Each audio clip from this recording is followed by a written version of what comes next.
پی آئی اے کی بارسلونا کے لیے پرواز کو بند کر دیا گیا، جس کے خلاف پہلی باقاعدہ آواز پاکستان مسلم لیگ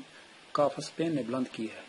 پاکستان مسلم لیگ کاف اسپین کے صدر چودھری عبدالغفار مرہانہ نے اپنے ساتھیوں کے ہمراہ پریس کانفرنس کی، جس میں انہوں نے صحافیوں کے سوالوں کا جواب دیتے ہوئے کہا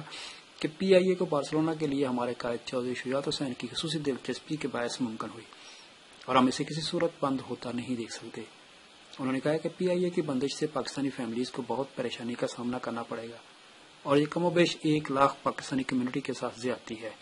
چودھری عبدالغفار مرہانہ نے کہا کہ ہم کمیونٹی کی بہتری کے لیے مزید منصوبوں کے بارے میں سوچ رہے ہیں، جس میں بچوں کے لیے اسکول وغیرہ، اور حکومت پاکستان ہم سے پہلی سہولیات بھی چھین رہی ہے۔ اس موقع پر مسلم لیگ کاف کے دیگر رہنماؤں جنرل فیصل سعید وڑائچ، صفدر وڑائچ، مسز فرح راجہ بشارت اور پریس کلب کے صدر حق نواز چوہری نے بھی پی آئی اے کی بندش کو پاکستانی کمیونٹی کے لیے بڑا نقصان قرار دیا۔ انہوں نے کہا کہ پی آئی اے کے ٹریول ایجنٹس نے ذاتی لالچ کی بنیاد پر پی آئی اے کی پرواز کو ناکام کیا ہے۔ چودھری عبدالغفار مرہانہ نے پی آئی اے کی پرواز کی بحالی کے لیے لائحہ عمل دیتے ہوئے کہا کہ ہم سب سے پہلے پاکستانی کمیونٹی کو ایک پیج پر لائیں گے، پھر اس کے پہلے مرحلے میں پی آئی اے کے کنٹری مینیجر بلال نور اور قونصل جنرل مراد اشرف چنجرا سے الگ الگ ملاقاتیں کی جائیں گی، اور دوسرے مرحلے میں قونصلیٹ آف پاکستان بارسلونا کے سامنے پی آئی اے کی بندش کے خلاف احتجاج کیا جائے گا اور حکومت پاکستان کو اپنے حق کے لیے مجبور کیا جائے گا۔